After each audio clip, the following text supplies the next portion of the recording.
Bienvenue sur Les Apprentis Lecteurs, le Trône de Fer, le podcast lecture-relecture du Trône de Fer au Song of Ice and Fire, sans spoiler. Aujourd'hui, nous nous retrouvons pour le chapitre 47, toujours en compagnie de mon coéquipier, Guillaume. Toujours là. Eh bien, nous sommes partis. Guillaume, je te laisse te charger du résumé. Dans le chapitre, on va retrouver Ned, à peine sorti d'un nouveau rêve concernant Lyanna. Ned est convoqué en urgence par le roi de retour de la chasse. Malheureusement, un sanglier aura eu raison de Robert, trop ivre durant la chasse pour éviter l'inévitable. Robert, sur son lit de mort, profitera de ces dernières paroles pour avoir une conversation seul à seul avec Ned et pour lui confier le royaume. Il sait que Ned est la seule personne honnête qu'il aura eue autour de lui ces 15 dernières années. Il saura mieux gouverner qu'il ne l'aura jamais fait. Après ces dernières paroles, Robert demande à reposer en paix. Et à peine sorti, Ned est poursuivi par Renly, lui proposant de lui confier soldat afin de prendre le contrôle du Donjon Rouge avant que les Lannister ne le fassent et qu'il soit trop tard. Ned refuse, mais se demande s'il ne vient pas de commettre une erreur. Il convoquera alors Littlefinger pour lui demander de soudoyer le guet pour s'assurer d'avoir les 2000 hommes de la garde de Port-Réal en cas de problème. Bon, il a pas vraiment demandé comme ça, mais bon, il a laissé... Il a payé une assurance vie, là. Ouais. Donc, mes aïeux, un chapitre très important, chapitre très important, qui marque un point de passage, et nous y reviendrons, mais je tenais quand même à nous féliciter d'en être arrivé là. Comme on le rappelle, nous sommes en présence de Guillaume, qui lui a vu la série, mais n'avait jamais lu les livres, donc c'est la première fois qu'il posait les yeux sur ces chapitres, tandis que moi je les ai déjà lus, mais c'est vrai que c'est un événement assez marquant, que ce soit dans les livres ou dans la série. C'est pas marquant, mais en tout cas, c'est un point de passage, quoi. C'est un checkpoint. Le chapitre débute dans le Donjon Rouge par un rêve d'Eddard Stark. Il se trouvait dans les cryptes de Winterfell, près de la tombe de son père, Rickard Stark, de son frère Brandon Stark et de sa sœur Lyanna Stark. Sa sœur lui chuchotait le sempiternel « Promets-moi, Ned », toujours associé à ses roses d'amble pâle. Donc, alors Guillaume, la dernière fois, je sais plus comment tu l'avais interprété toi ces roses. J'avais dit que éventuellement, si Rhaegar n'avait peut-être pas violé Lyanna, mais ce serait plutôt une relation d'amour. Peut-être que sur son lit de couche, en fait, c'était des roses qu'avait apporté Rhaegar à Lyanna. Et que ça faisait partie, en tout cas que ces roses-là faisaient partie du décor pendant autour de la couche ensanglantée de Lyanna. D'accord, ok. Bah, c'est vrai que pour l'instant, c'est vrai que ces roses sont apparues plusieurs fois dans le tome, mais on n'a toujours pas la signification de celle-ci. Ned fut réveillé par ses gardes et son intendant. Il lui indiquait que le roi Robert le réclamait. D'ailleurs, lorsqu'il s'habille, on apprend que c'est lui qui est en possession du poignard en acier valérien. Tu vois qu'il avait un peu disparu des radars, ce poignard, mais en fait c'était toujours Ned qui l'a, quoi. On en apprend aussi un peu plus sur l'architecture du Donjon Rouge. Donc, alors, les appartements royaux sont situés dans ce qu'on appelle la citadelle de Maegor, qui est en fait un château à l'intérieur du Donjon Rouge. Il est séparé du reste par une douve. Donc Guillaume, alors on l'appelle la citadelle de Maegor. Je te laisse rappeler qui est ce Maegor le Cruel et pourquoi on le surnomme comme ça. Bah Maegor, c'était, je crois le deuxième roi. C'est le deuxième. Troisième. Et troisième roi Targaryen. Troisième roi Targaryen. Et c'est lui qui, c'est sous son règne que s'est finalisé la construction du Donjon Rouge. Et pour s'assurer que tous les secrets du Donjon Rouge restent au sein de la famille Targaryen, pour remercier tous ces architectes et les gens qui ont participé aux constructions, il les a tous exécutés, quoi. Merci les gars, c'était sympa. Mais donc du coup, il a eu le temps de nommer cette, c'est un peu vraiment, c'est un coffre, c'est un château fort dans un château, quoi, parce que il est séparé du reste du Donjon Rouge par une douve, donc un pont-levis, donc c'est vraiment quelque chose qui est assez bien protégé à l'intérieur même, voilà. Les appartements royaux sont bien séparés du reste, quoi. Donc, si ça a été de nom et que peut-être ça a été fait, sous son impulsion, c'est quelqu'un qui soit était assez craintif de ses ennemis, Ouais, du coup, c'est peut-être le cas, hein, vu comment il a protégé les secrets du Donjon Rouge, mais... Il est même craintif de ses amis, je crois. Mais voilà. Et donc, les appartements royaux se situent donc dans cette citadelle de Mégor. Au moment où Ned traverse le pont-levis pour rejoindre les appartements de Robert, il vit qu'elle était gardée par un des gardes royaux, Sir Barrows Blount, tandis que la chambre de Robert était gardée par deux autres gardes royaux, Barristan Selmy et alors Guillaume, t'as noté le deuxième? Ouais, Preston Greenfield. Ok. J'ai pas eu le temps de regarder dans l'appendice, mais peut-être tu pourras me donner quelques indications. Ouais. En fait, ça a été mal traduit. Enfin, ça pas mal traduit, mais ça n'a pas été traduit en fait. Encore.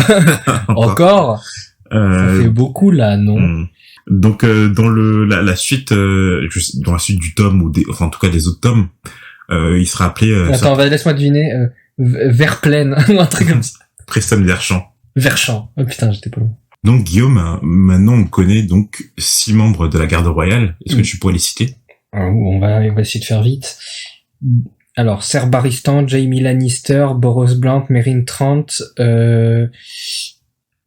Preston Greenfield. Verchamp, du coup. Verchamp. Et il m'en manque sûrement un.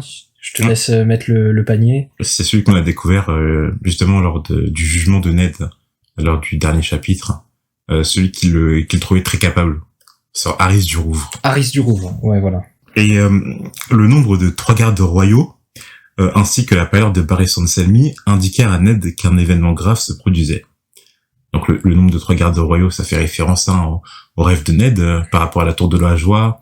Et donc les 3 gardes royaux d'Aerys II, donc d'Aerys le Fou, qui étaient, alors que je dis pas de conneries, Geralt Hightower, Arthur Dayne.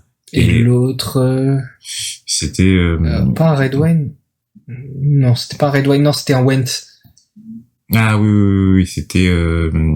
Oswell Went, bien vu Guillaume.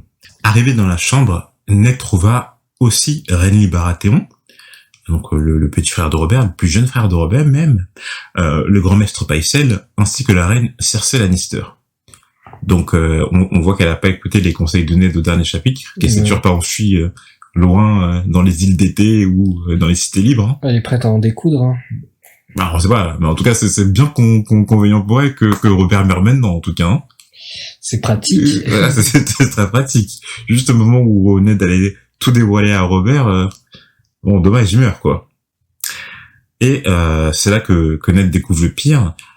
Robert Baratheon est aux portes de la mort, étripé par un sanglier pendant sa chasse. On ne pouvait plus rien faire pour lui. Mais Robert était encore conscient et désirait parler à Ahmed. Il vira alors tous les occupants de la chambre, excepté la main du roi. Et on remarque que Cersei et Grand Maître Pycelle essayent un peu de faire taire Robert, genre oh non, genre je sais plus, t'as Cersei qui fait oh non, qui râle, qui fait oh non, fais pas ça, et lui t'as Robert qui fait bon, dehors femme, comme il a l'habitude, et t'as Grand Maître Pycelle qui fait allez, du lait de pavot, tiens du lait de pavot, prends du lait de pavot. Ouais, bon, comment on a découvert encore que Pycelle était un peu dans le... Je crois que c'est Ned qui avait dit que Pycelle était très conciliant avec les Lannister ou quelque chose comme ça. Ouais. Pour ces dernières paroles, Robert informe Ned que Robert Royce l'a bien prévenu de son jugement envers la montagne, Rhaegar Clegane, mais bon, que Robert n'a rien dit au limier, son frère, qui l'accompagnait pendant la chasse. Donc on se rappelle, hein, en fait, Ned, après son jugement, du coup, il a envoyé Robert Royce auprès de son père, Yohn Royce, donc Yohn le bronzé, qui chassait avec Robert pour le prévenir de ce qu'il avait fait, quoi. Et donc Robert Royce a bien prévenu Robert, mais du coup, il a pas prévenu Limier. Et Robert il a laissé le soin à Cersei de lui dire. Et c'est même Littlefinger, je crois, qui a dit que bien que Sandor déteste son frère Grégor, il considérait que c'était à lui de le tuer plus qu'à quelqu'un d'autre en fait. Ouais. Donc ça allait pas le réjouir cette situation. De plus, Robert commence à regretter le sort qu'il voulait réserver à Daenerys, et peut-être que le sanglier était une punition divine suite à cette décision. En tout cas, il demande à Ned d'arrêter cette machination si cela est encore possible. Donc ça me fait marrer ça parce que Ça me fait marrer en certain sens parce que bon, c'est vraiment aux portes de la mort qu'il se rend compte que c'était une énorme connerie ce qu'il a fait, quoi. Mais en tout cas, c'était pas digne. Et ça fait très penser à ce qu'a dit Eddard à Bran lors de son premier chapitre, que c'est à l'heure de la mort qu'on peut se montrer brave, quoi. Ouais. Donc bien que bon, je sais, ça pas, voilà, il a fait beaucoup de conneries dans sa vie. Voilà, à l'heure de la mort, il essaye en tout cas de rattraper ce qu'il peut, quoi. Ouais, ça se voit qu'il fait les dernières. Ça veut un peu penser que, tu sais, quand les présidents américains ils partent au pouvoir, voilà, c'est marrant. Parce ouais, ils gracient plein de gens d'un coup, là. Exactement, ouais. Ou à l'époque, bon là ça existe plus, mais les présidents français, je crois que c'est quand ils arrivaient au pouvoir, qu'ils faisaient sauter tous les PV ou quelque chose comme. Non, c'est il y a souvent des amnesties. Ouais. Voilà, donc que les présidents américains ils gracient un peu dans le sens où bon maintenant c'est fini, voilà quoi, je reconnais que des fois donc on va commencer à gracier des gens. Il fait ensuite rédiger son testament à Ned, dans lequel il lui confie la charge du royaume en tant que main du roi, jusqu'à ce que son fils Geoffrey soit en âge de régner. Donc on le rappelle, hein, l'âge de raison dans la 7 couronnes, c'est à 16 ans, et Geoffrey en a 12, donc il lui reste 4 ans avant d'être voilà quoi, de pouvoir régner avant. Ça doit être, enfin il y a quelqu'un qui doit être responsable, donc soit par exemple là Ned Stark, la main du roi, donc le gouverneur du royaume, ou soit parfois si la mère est encore ça peut être aussi la mère, hein, la comment dire, la reine douairière, enfin pardon, c'est pas douairière du coup parce que voilà, c'est la reine mère, pardon. Dans le cas où par exemple on n'a pas décidé d'un gouvernant, quoi. Ouais. Comme dans le cas par exemple de Lisa Arryn. Et Ned, connaissant la triste vérité, donc que Geoffrey n'est pas son fils, n'est pas le fils de Robert, Ned n'eut pas la foi de la révéler à Robert alors qu'il était aux portes de la mort. Ainsi, il changea la phrase pour désigner plutôt son héritier au lieu de son fils Geoffrey. Je sais pas trop comment. Je pense qu'en vérité, j'aurais fait la même chose, hein, si j'étais à la place de Ned, parce que je trouve que c'est trop triste de révéler ça quand ton meilleur pote il est en train de mourir devant tes yeux. Tu veux pas franchement, ça l'enfoncerait tellement. Tu sais, ça. Ouais. C'est pas le coup de grâce, tu vois. Que moi je comprends même si bon tu peux Ned à la fin du chapitre je crois qu'il voit ça un peu comme une trahison, quelque chose comme ça, qu'il a déshonoré les dernières volontés de Robert, mais en vérité je pense qu'il a plus honoré les dernières volontés de Robert que il l'a épargné, franchement il l'a épargné, hein. Après parce que en vrai s'il l'avait dit sur son lit de mort, Robert je pense ses dernières volontés il aurait fait j'ordonne l'assassinat j'ordonne l'exécution de Cersei, de Geoffrey, de tous. Il aurait pu, mais bon, ouais, il a été très complaisant, hein. Ça fait un peu penser, d'ailleurs, et justement, on va en parler juste après, mais Robert fait promettre à Ned, toujours en gardant son sens de l'humour, hein, de manger le sanglier qu'il a tout de même rapporté. Parce que même si bon le sanglier l'a tué certes, mais il a quand même eu la force de le rapporter au Donjon Rouge. Et donc il lui fait promettre et il lui dit mot pour mot, promets-moi Ned. Et ça résonne en écho dans la tête de par les mots de Lyanna Stark, ta sœur. Tu sens que Ned il a été tenu par des promesses qu'il pouvait pas refuser, quoi. Et, comme on l'a dit, hein, vu que Lyanna dans sa pensée ça résonne avec une couche sanglante ou quelque chose comme ça. Ouais. Donc du coup pareil, la promesse c'est aux portes de la mort de Lyanna et c'est des trucs qu'il peut pas. Bah putain. Franchement je crois c'est pas de bol pour Ned quoi. Franchement. Non mais il est tenu par des liens qu'il peut pas rompre et qu'il pouvait pas refuser en fait. Pour finir, Robert demande à Ned de prendre soin de ses enfants. Et Ned pense alors au bâtard de son ami, du coup, pas ses faux enfants. Donc Mia Stone dans le Val, confirmation que c'est donc la fille de Robert. Gendry l'apprenti forgeron et Barra la petite fille toujours en bas âge. Ouais. Et Ned promet aussi de veiller sur eux. Alors on sait pas trop combien de bâtards il a Robert, hein, mais je pense qu'il en a une bonne flopée et j'espère que Ned les connaît tous. Et aussi le garçon là, celui qui a accalmie, qui est le pupille de l'actuel sire, enfin l'actuel intendant d'Accalmie, quelque chose comme ça. Mais ouais, donc si Ned essaye de veiller sur eux, ça va être compliqué. Déjà que lui à Winterfell il a déjà sa propre pupille, hein, Theon Greyjoy. Il a déjà 5-6 enfants. Putain, il va avoir 10 pupilles. Bon, après, tu me diras, bon, je pense qu'il est assez riche pour ça, hein. Je pense qu'il a assez de place à Winterfell pour acquérir 10 pupilles, mais voilà, quoi. Il se met dans des situations où après, c'est compliqué de s'en extraire. Tu fais des promesses, peut-être qu'il devrait les réserver un peu plus, quoi. C'est un bâtard, Robert. Genre, il dit prends soin de mes enfants, mais en vrai, ouais, il a pas inclus. Tu vois, il y en a pas deux, quoi. Il y en a, je sais pas combien. Je pense que Robert pensait pas à ces bâtards, à ce moment-là. En parlant à Barristan de Selmy, Ned se rend compte que le roi n'était pas dans son état normal pendant la chasse. Il avait, semble-t-il, trop bu, d'où l'accident serait arrivé. Varys, silencieusement, approche alors et demande à Barristan de Selmy qui a servi le vin à Robert. Barristan répond que c'est son écuyer personnel, Lancel Lannister, pour qui Varys ne manque pas de rappeler l'arbre généalogique. Ah, là ça fait. C'est vrai que ça semble méga forcé, genre. Comment ça, Lancel Lannister, le fils de Kevin Lannister, le cousin de Cersei la reine, ce Lancel Lannister. Ouais. Genre, et vraiment, mais quel gentil écuyer, quoi. Vraiment de servir du vent en pleine chasse à son... Et ça fait un peu écho à ce qu'avait dit Ned, hein, quand il pendant le tournoi de la main, lorsque Robert voulait rentrer dans la mêlée, Ned s'était rendu compte que les deux écuyers de Robert c'était deux Lannister, Lancel et Tyrek Lannister. Ouais. Donc si on fait un point généalogie, alors est-ce que tu te rappelles de qui Lancel est le fils? Je viens de le dire, Kevin. Oui, pardon, de Kevin Lannister. Donc qui est Kevin Lannister? Le frère de Tywin. Ok. Et du coup, l'autre écuyer de Robert. Tyrek, c'est le fils de... C'est pas le Joanna Lannister, non? Non. Joanna Lannister, c'est la femme de Tywin qui est morte maintenant. Jenna. Lannister. Non. Putain, merde. Bah, je sais pas, d'un autre frère mort, moi, je sais plus quoi. D'un autre frère, oui. Donc, dans la famille Lannister, en tout cas, au moment où on est, il y a Tywin Lannister, donc le sire actuel de Casterly Rock. Et il a 3 frères. Un est encore vivant, Kevin Lannister, et son fils c'est Lancel Lannister, donc celui qui a servi du vin à Robert. Et Tywin Lannister avait 2 autres frères, mais qui sont à présent morts. Alors je crois que le troisième s'appelle Tygett Lannister, et donc c'est de lui que vient Tyrek Lannister. Oui, c'est ça. Donc le troisième c'est Tygett Lannister. Il est mort d'une vérole. Et donc oui, son fils c'est Tyrek Lannister, le second écuyer de Robert.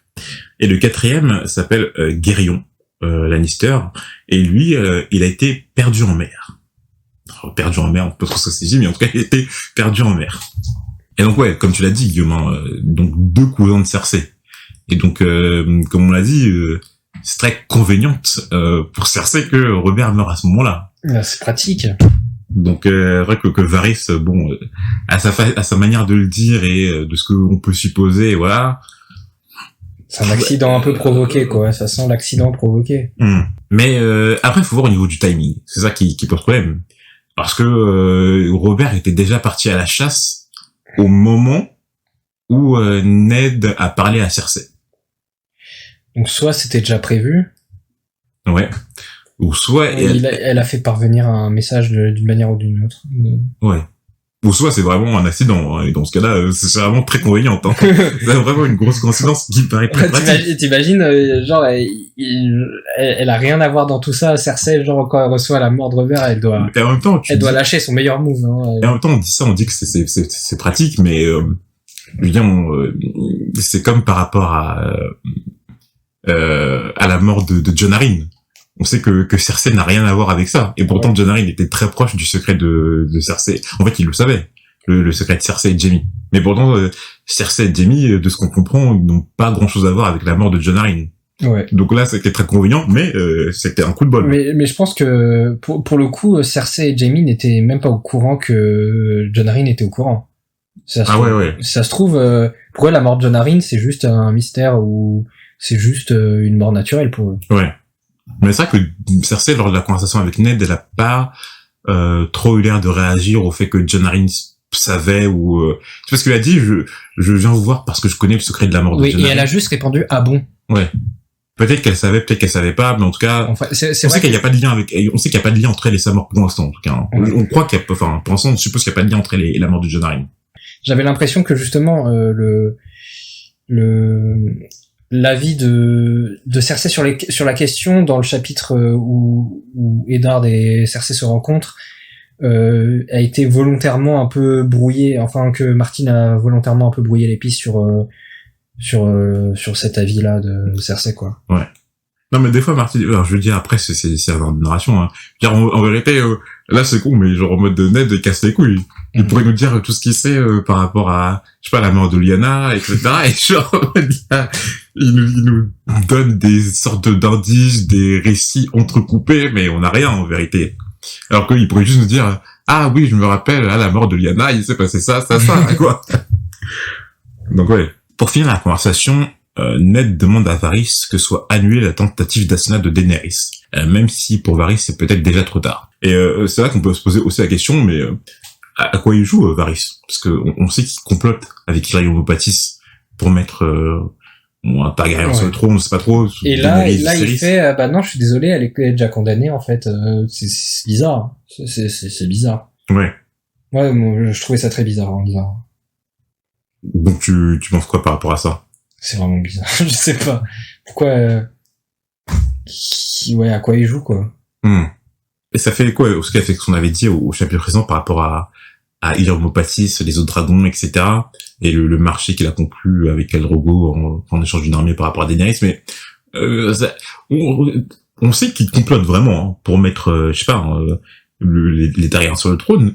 Mais ils ont l'air de plus se remettre des bâtons dans les roues qu'autre chose. Je veux dire, Varys, il commandite l'assassinat de Daenerys, et Mopatis, lui, il envoie Daenerys et Viserys loin à Varys Dothraki, il les envoie dans une armée de Dothraki où on n'a pas l'impression qu'ils ont des protecteurs.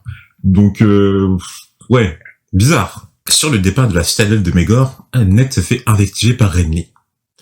Celui-ci, après avoir demandé à Ned de congédier ses gardes, afin qu'il puisse discuter en silence, lui fait comprendre que même si Robert l'a nommé protecteur jusqu'à ce que Geoffrey soit en âge de régner, il lui faut quand même séparer Geoffrey de sa mère, car celui qui tient le futur roi, tient le royaume.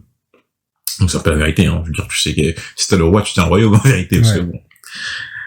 Et, d'ailleurs, Renly lui propose des hommes, lui dit qu'il possède des chevaliers et des seigneurs alliés. Donc par rapport à, pardon. En fait, j'allais dire quelque chose par rapport à Renly, mais j'ai zappé dans mon paragraphe. Donc, juste revenir juste au moment où on est dans la chambre de Robert. Et après, on va revenir à ce que je disais là. Ouais. Mais du coup, dans la chambre de Robert, on entend par ailleurs Renly Baratheon, donc on le rappelle, hein, le plus jeune frère de Robert, parler admirativement du roi avant de le quitter. Qu'il a même réussi à tuer le sanglier malgré les blessures qu'il avait infligées, que Robert était un homme brave et fort. Et donc là, je voudrais faire un petit détour par la série, parce que en fait, d'après les yeux de Ned, Renly était beau, brun, jeune, et surtout le portrait craché de Robert au même âge. Et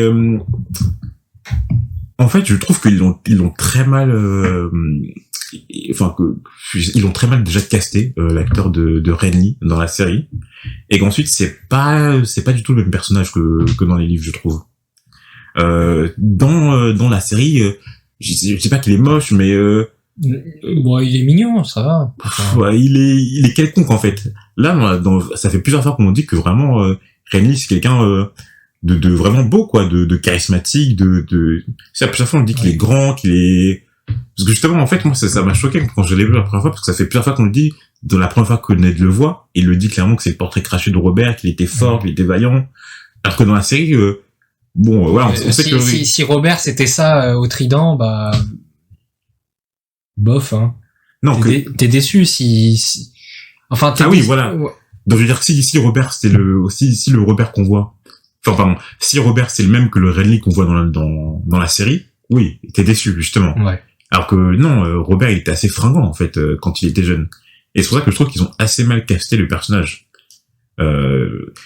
Il est quelconque en vérité, tu vois. Il a pas il a ce côté un peu mou, voilà. Mou, tu vois.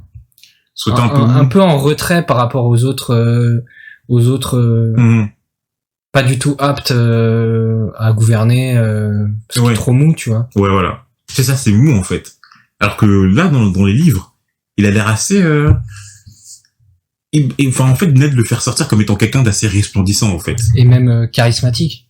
Et deuxièmement, je trouve que le caractère n'est pas du tout le même. C'est-à-dire que dans la série, t'as plus l'impression que justement c'est quelqu'un qui est pas très beau au départ et qui essaye de tout faire pour se mettre en valeur. Alors que dans les livres, t'as plus l'impression que c'est quelqu'un qui est déjà beau au départ et qui en fait tout ce qui est sur lui, tu vois, est beau en fait. Et même dans la série, tu sais, il est un peu piquant en fait. Des fois, il sort des répliques quelque peu. Dans les livres, il est pas forcément comme ça, quoi. Ouais. On n'a pas cette. En fait, dans la série, t'as vraiment l'impression qu'il a pas les épaules pour les épaules d'un Baratheon, en fait. Je pense qu'ils l'ont trop caractérisé dans la série, et en plus ils ont mal caractérisé par rapport à celui des livres. Enfin voilà, c'est ce que je pense. Et donc oui, donc Renly rejoint Ned sur le pont de levis de la citadelle du Mégor. Donc voilà, donc on l'a dit qu'il lui propose des hommes et des chevaliers, des seigneurs alliés. Et donc par rapport à ce qu'on sait, Renly, il a l'air assez proche de Loras Tyrell. Premièrement parce qu'on sait que tu sais dans l'armurerie de Tobomot là, celui dans lequel Gendry est l'apprenti forgeron, on sait que c'est là qu'il s'est équipé de son armure en même temps que le chevalier des fleurs Loras Tyrell. Ouais. Et deuxièmement, on sait qu'il a comploté avec Loras Tyrell pour faire marier Marjorie Tyrell à Robert. Donc on sent que les alliés de Renly sont plus du côté de Haut-Jardin, donc les Tyrell, ouais. Quoi. On sait pas si justement c'est vraiment il a qu'une complaisance de Loras Tyrell ou si vraiment la famille Tyrell est derrière lui. Mais s'il a comploté pour que Marjorie Tyrell se marie avec Robert, c'est-à-dire que je pense que c'est vraiment la famille Tyrell au complet qui est derrière. Je pense qu'il a sûrement l'aval du père ou un truc comme ça, quoi. Ouais. Donc ça serait eux les fameux alliés de Renly. Mais Ned refuse parce que bon, c'est un homme d'honneur et il ne veut pas enlever des enfants et verser du sang alors que le corps de Robert n'est pas encore froid. Et voilà, c'est Ned Stark, l'homme d'honneur, l'homme de principe par excellence. Mais du coup, en fait, en venant dans ses appartements, il se souvient de ce que lui a dit Cersei lors de leur entretien dans le bois sacré. Quand tu joues au jeu des trônes, tu dois vaincre ou périr. Et du coup, il se demande si refuser l'offre de Renly n'était pas une erreur. Alors, il convoque Littlefinger dans ses appartements pour essayer de régler la chose, quoi. Il confie alors une mission à Gros Tom, qui est à présent le capitaine des gardes de Ned Stark. Donc, le premier qu'on a connu, c'était Jorah Cassel, qui est mort du coup par le régicide ou par un de ses gardes, je sais plus. Ouais. Après, c'était Aline qui est parti à la poursuite de Ser Gregor avec Beric Dondarrion. Ouais, dans le conflant. Et voilà, du coup maintenant c'est Gros Tom, le capitaine de ses gardes. Et on sent que le vocabulaire il diminue petit à petit, tu sais. Genre Jorah Cassel et Aline, ils avaient l'air de s'exprimer très bien. Gros Tom, vas-y. Mais d'ailleurs, ça faut que je vois dans la version originale, mais moi je trouve que c'est très déplaisant à lire, hein, ce langage. Je déteste. Le pire c'est Yoren. Ah ouais? Yoren quand il parle, insupportable. Ouais, non, j'aime pas du tout. Mais je crois que ça l'est pas justement dans la version originale. Je crois que c'est un ajout de la version française pour rajouter encore plus. Je crois dire My Lord, ils disent Milord ou un truc comme ça, tu vois. Ouais. Mais en tout cas, là, c'est vraiment entrecoupé à chaque mot, mal orthographié et tout, etc. Ouais. C'est déplaisant à lire. Oh non, moi j'aime pas. Mais bon, après, c'est peut-être l'effet escompté, hein. C'est peut-être justement, la façon dont on parle, le bas peuple, qui doit être déplaisant. Ouais, mais je dois me concentrer pour, j'ai l'impression de décrypter à chaque fois, c'est chiant. C'est vrai que si t'es dyslexique, ça va être compliqué du coup, il confie la mission à Gros Tom de raccompagner ses filles à Winterfell avec le bateau du nom la Charmeuse du Vent. Et tout ça en passant par Père Dragon pour confier un message à Stannis Baratheon. Et on peut supposer le contenu de ce message. Hein. Donc, gros message. J'ai intérêt de lui dire, bon, Geoffrey, Myrcella Tommen, des bâtards. Ouais. Geoffrey n'est pas le vrai roi. Faut vite venir à Port-Réal. Ramène ton cul à Port-Réal. Ouais. Ramène une armée. Voilà quoi. Et moi, franchement, j'aurais pas confiance de laisser un message comme ça voguer dans la nature. Hein. Ah ouais. Déjà, en plus, il a signé de son nom, il a posé son sceau. C'est-à-dire que là, ça y est, trahison. Hein. Vraie trahison pure su. Enfin, trahison, pas tant que ça. Hein. C'est des bâtards, tu vois. Donc. Ouais, mais après, pour ça, faudrait que tout le monde le sache, en fait. Ouais, et il faut le prouver, surtout. Ouais, faut le prouver. Et comme on a dit, ils ont pas de test génétique à Port-Réal à cette époque. C'est vrai que, genre, prouver en mode, je suis désolé, ils ont pas les cheveux noirs, c'est un peu léger, quoi. Mais en vérité, c'est même improuvable. Hein. Je veux dire, quand tu veux pas prouver ça. Tu peux pas prouver que, je veux dire, avec les moyens qu'ils ont actuellement, ils peuvent pas prouver que c'est pas ses enfants. Ouais. Surtout s'il est mort maintenant, donc, Bran pouvait le prouver, mais, enfin, ouais, encore, prouver, c'est un grand mot, hein. Ouais, c'est un témoignage, il pourrait témoigner, mais d'ailleurs, c'est pour ça que, tu vois, lorsque Robert, signe son testament, il a besoin de témoins. Pour dire que, bon, il y avait des gens qui étaient présents et qui ont vu. Parce que, c'est vrai que, bon, les témoignages à cette époque-là, en fait, c'est ce qui faisait foi. Et s'il y avait pas ça, c'était compliqué, quoi. Il y avait pas d'enregistrement audio, donc c'était c'était sur l'honneur, c'était sur la parole, c'était sur, voilà. Du coup, ça me met mal, parce que ça met vraiment Ned dans une situation compliquée. Je veux dire, même s'il dit ça, il a aucune preuve. Enfin bon. Littlefinger arriva enfin dans les appartements de Ned, et Peter Baelish le félicite premièrement pour son nouveau poste de protecteur du royaume. Il est au courant car Varys l'insinue, et on sait à quel point Varys a des sources fiables. Donc là, c'est dit entre lignes qu'il a utilisé ses oisillons, mais ce qui est assez chaud parce qu'on sait que les oisillons de Varys, c'est des enfants que Illyrio Montpatis lui envoie. Mais là, à quel moment il y a eu des enfants qui pouvaient se trouver dans les appartements de Robert? Passage secret, hein, je sais pas. Alors sous le lit. Donc du coup, il y aurait, ouais, c'est ça, sûrement, parce que Varys était à l'extérieur de la pièce au moment où Ned lui a confié ce poste. Et c'était pas un des témoins présents, parce que les témoins qui étaient présents lors de la signature du testament, c'était Renly et le grand maître Pycelle. Donc et on sait qu'il était pas à l'extérieur de la porte pour entendre, parce qu'il y avait deux gardes royaux, donc Barristan Selmy et Preston Verchamp. Donc ouais, sûrement qu'il y a un passage secret qui donne dans la chambre même de la citadelle de Mégor. Putain, c'est Poudlard le truc, quoi. Ouais. Mais ouais, du coup, si Varys il peut avoir accès à ses appartements, c'est chaud. Il y a aucune conversation qui peut être privée, du coup. Mais... Du coup, Ned avoue enfin à Littlefinger le secret de la mort de Jon Arryn, excepté que Littlefinger n'apparaît pas surpris. Et du coup, comment on le décrypte ça?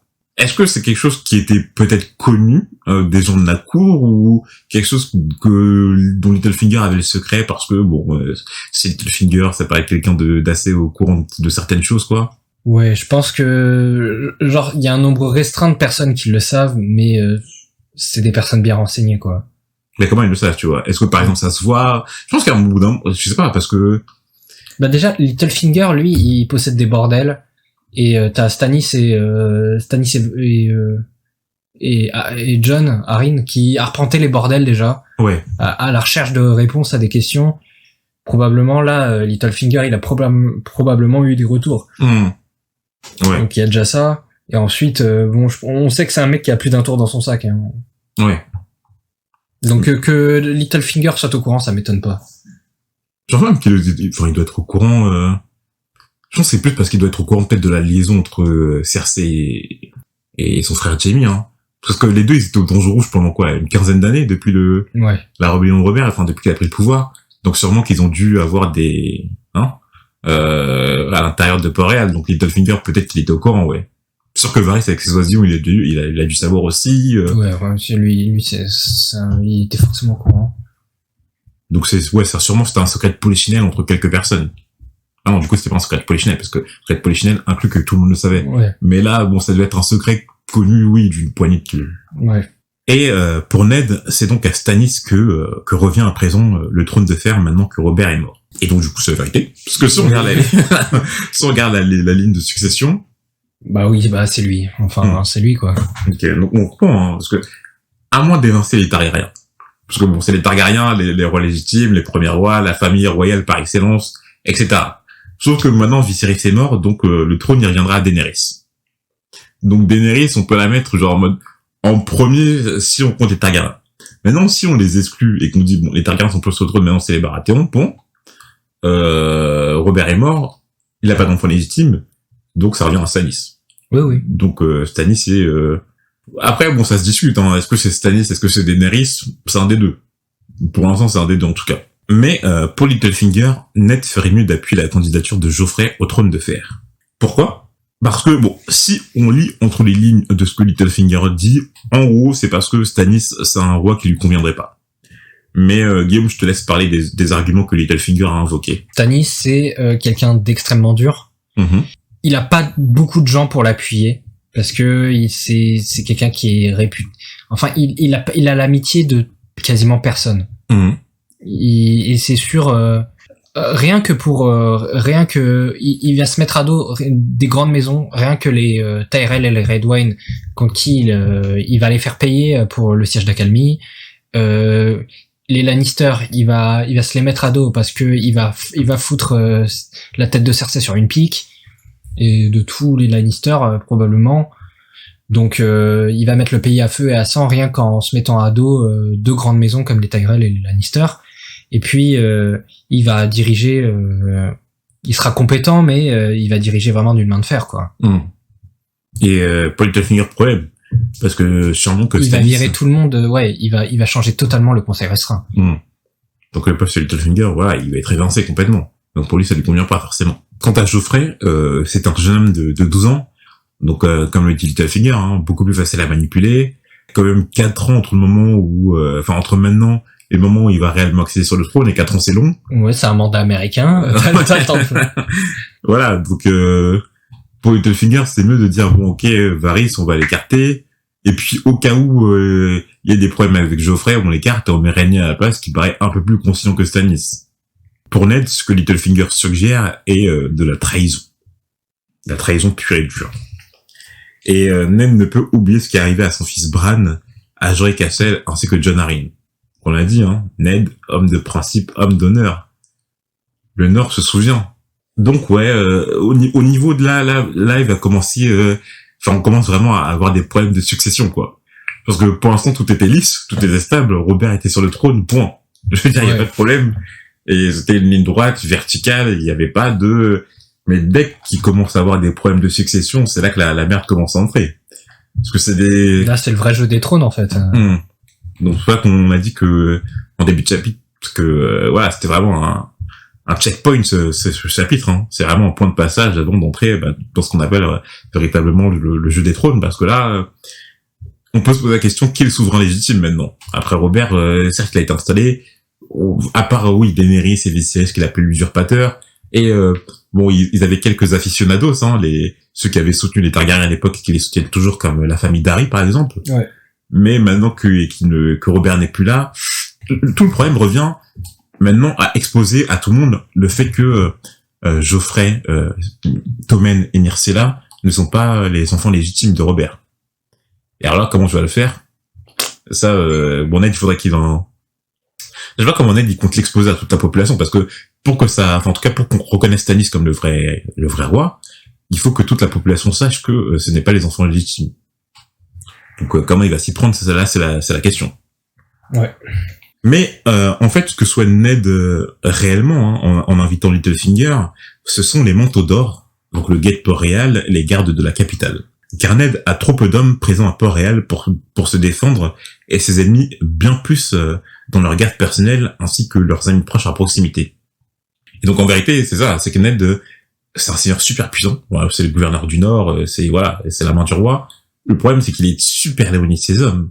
Je veux dire, là, il est tout au sud, il est vraiment au sud, milieu de la carte, et je veux dire, toute son armée, elle est coincée dans le nord, quoi. Enfin, elle est pas coincée, mais là, il est très très loin de ses hommes, donc il a aucun pouvoir véritable à Port-Réal. C'est ça le problème. Ouais. Alors que, il soit la main du roi et que Cersei Lannister, elle lui a avoué que elle a trompé Robert, c'était pas les enfants légitimes. En vérité, là, il peut rien faire du tout, parce que Cersei, elle a une Lannister à côté, elle est déjà installée à la capitale, tout le monde la reconnaît comme la vraie reine. C'est compliqué, mon Ned. Donc, du coup, il est obligé de faire appel à Littlefinger pour avoir des hommes. Ouais. Sauf que faire appel à Littlefinger, et surtout payer des hommes de cette façon-là, c'est pas très louable. Et Ned, il rechigne un peu à se faire aider par lui, quoi. En vrai, il a pour lui d'avoir le testament de Robert, où voilà. Ouais, mais le testament de Robert, il veut rien dire, parce que même s'il a remplacé Geoffrey par mon héritier légitime, encore faudrait-il qu'il prouve, et qu'il prouve à tout le monde que c'est pas ses enfants. Déjà, il aurait 4 ans. Il serait nommé protecteur du royaume, donc jusqu'à il a 4 ans de marge pour un peu faire des manœuvres. Donc comment il a ça? Donc en théorie, là, les hommes du guet, c'est vraiment un backup. C'est vraiment normalement, il se ramène avec le papier. Normalement, c'est sacré. Hein. Les dernières volontés de Robert, c'est sacré. Il est nommé protecteur du royaume et régent. C'est à peu près calme pendant au moins 4 ans jusqu'à la vraie succession. Oui. Donc vraiment, le guet, je pense qu'il rechigne pas trop parce qu'il se dit normalement, il y a pas de raison d'avoir à utiliser le guet. Ils seront payés, voilà, machin, au cas où, mais normalement, ils auront rien à faire parce que je vais me ramener avec le papier de Robert. Ouais. Sauf que on sait que les Lannister, c'est la famille la plus puissante et la plus riche des 7 couronnes. Et que on sait, hein, l'argent c'est le nerf de la guerre. C'est ce que Littlefinger dit, hein. Oui. Quand il y a un roi, enfin la reine Cersei Lannister qui va proclamer que son fils est le roi légitime, et Ned qui va dire que non, c'est pas le roi légitime, envers qui les gens ils vont se tourner, envers celui qui les paye. Et donc Ned il a besoin de Littlefinger. Sauf que je pense que Ned il a commis une erreur.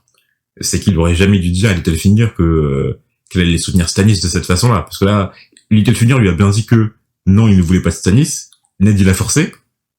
Et on sait que Littlefinger, c'est quelqu'un qui n'hésite pas à mentir pour protéger ses intérêts. Ouais, c'est ses intérêts à lui. Là, il est en train de faire confiance à quelqu'un qui, en théorie, n'a rien à gagner à te soutenir, en fait. Ouais, donc je vois pas comment Ned peut... Enfin, même en lisant la conversation, tu te dis, mais pourquoi il accepte au final? Ouais. Donc franchement, tu sens que Littlefinger lui ment au final, là. Lui dit ça, mais c'est des conneries ce qu'il lui dit. Ouais, il ferait clairement, de mon point de vue, c'était plus safe d'accorder de demander à Renly des hommes que... Grave. Et je comprends même pas d'ailleurs pourquoi il a pas dit à Renly ce qu'il savait, hein. Bon, peut-être parce qu'il faisait pas con, mais c'est con parce qu'il dit... Genre il fait confiance à Littlefinger. Envers le fait que Littlefinger, ça soit l'ami d'enfance de Catelyn et que Catelyn a l'air de lui faire confiance. Et on en revient toujours à Catelyn qui fait erreur sur erreur, hein. Mais là, c'est bête parce que, clairement, quitte à demander des hommes, tu vois, parce que le truc qu'il a rebiffé, c'est que Renly, il dit carrément aller kidnapper Geoffrey, carrément, tu vois. À la limite, ça, je suis d'accord, ok, ça, je comprends qu'il soit pas d'accord. Mais il peut négocier avec Renly, il fait ok, je veux tes hommes, mais ce qu'on va faire, on va faire selon mon plan, c'est on va se présenter, on va montrer le papier, je suis régent, et après on fout Stannis sur le trône, on a un peu de temps, tu vois. Ouais, mais en tout cas la situation devient assez complexe. Donc on va voir ce qui va se passer dans les prochains chapitres Port Réal. Enfin voilà, j'espère que vous avez apprécié cet épisode, il était assez long, mais il y avait beaucoup de choses à dire, beaucoup de choses à théoriser, beaucoup de choses à expliquer, à analyser. En tout cas, ça nous a bien plu d'en parler. On espère que vous continuerez à nous suivre, que vous nous suivrez sur les réseaux sociaux, sur lesquels nous sommes actifs, que vous nous enverrez pour nous contacter soit des mails, et voilà, si vous êtes assez content de notre taf... des DM sur Twitter aussi. Et si vous êtes assez content de notre taf, eh bien, vous pouvez nous noter ou partager, liker, mettre 5 étoiles sur Apple Podcast. Ouais, toutes ces conneries, quoi. Ouais, tous ces trucs, là, tous ces bails d'influenceurs. Mais voilà. Eh bien, à la prochaine. À la prochaine.